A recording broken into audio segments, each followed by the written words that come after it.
आपल्या महाराष्ट्रातील पारंपरिक पदार्थ म्हणजे पालकवडी. अतिशय लुसलुशीत रुचकर अशी पालकवडी कशी करायची ती आपण पाहणार आहोत. बघा, इथे पालकवडी किती सुंदर दिसत आहे.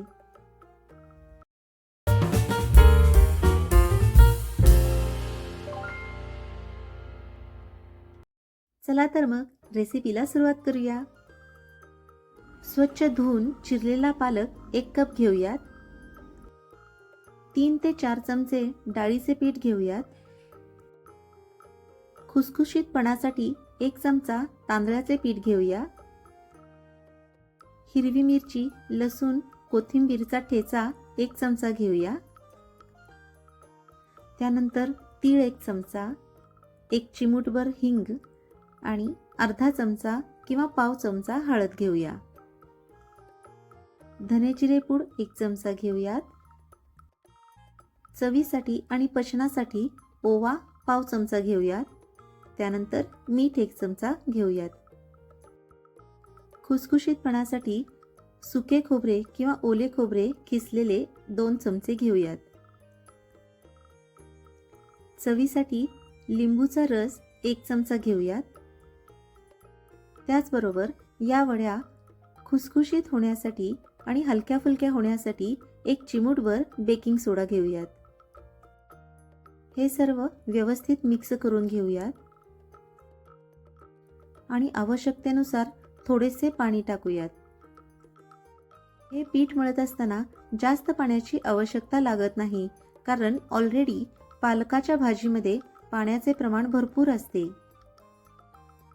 या प्रमाणात केलेल्या पालकाच्या वड्या ह्या अतिशय रुचकर, हलक्या फुलक्या आणि पौष्टिक बनतात, कारण पालकामध्ये अतिशय न्यूट्रिएंट पदार्थ असतात. पिठाची कन्सिस्टन्सी या पद्धतीने ठेवा. मोदक पात्रात किंवा इथे मी झाऱ्या घेतला आहे, चायनीज झारा, त्याला तेल लावत आहे आणि यावरती आपल्याला हव्या त्या आकारामध्ये म्हणजे चौकोनी किंवा गोल या आकारामध्ये आपण वड्या बनवून उकडण्यासाठी ठेवायच्या आहेत.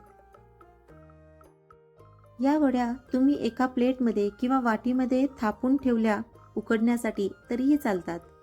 तुमच्या आवडीप्रमाणे त्याला आकार घेऊन द्या. इथे मी साधा सोपा लांबट आकार देत आहे. शिल्लक असलेल्या पिठालाही आकार देऊन आपण उकडण्यासाठी ठेवूयात. इथे मी उकडण्यासाठी एका भांड्यामध्ये पाणी उकळून त्यावरती हा झाऱ्या ठेवत आहे. अगदी 10 मिनिटांमध्ये या वड्या शिजून तयार होतात. तुम्ही इथे आकार चेक करू शकता. ऑलमोस्ट 1.5 ते 2 पट आकार झालेला आहे. हे थंड झाले की त्याचे काप करून घेऊया.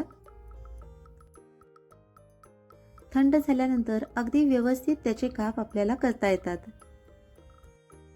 वड्या किती हलक्या झाल्या आहेत ते तुम्ही इथे चेक करू शकता. या वड्या तुम्ही फ्राय करून घेतल्या तरीही चालतील. फ्राय केल्या तर जास्तच कुरकुरीत बनतात आणि अतिशय चवदारही लागतात.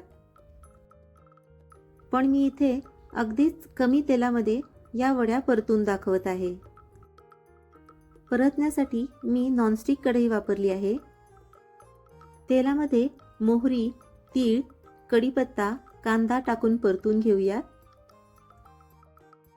कांदा थोडासा भाजत आला की वड्याचे काप आपण व्यवस्थित मांडून घेऊयात. या पद्धतीने जर आपण वड्या मांडून घेतल्या तर तेल प्रत्येक वडीला लागते आणि प्रत्येक वडी हलकी फुलकी आणि क्रिस्पीही बनते. मी दाखवलेल्या पद्धतीने जर तुम्ही वड्या परतून घेतल्या तर त्या वड्या फुटणार नाहीत आणि व्यवस्थित सर्व बाजूनी भाजून होतील. पालक या भाजीमध्ये लोहाचे प्रमाण भरपूर असते, त्यामुळे ज्यांना पालकाची भाजी खायला आवडत नाही त्यांच्यासाठी ह्या पालकाच्या वड्या अतिशय चांगला ऑप्शन आहे. अशा पद्धतीने बनवलेल्या पालकाच्या वड्या या तोंडाला चव आणतात. अशासारख्या साध्या, सोप्या आणि रुचकर रेसिपीजसाठी आसावरीज किचनला सबस्क्राईब करा.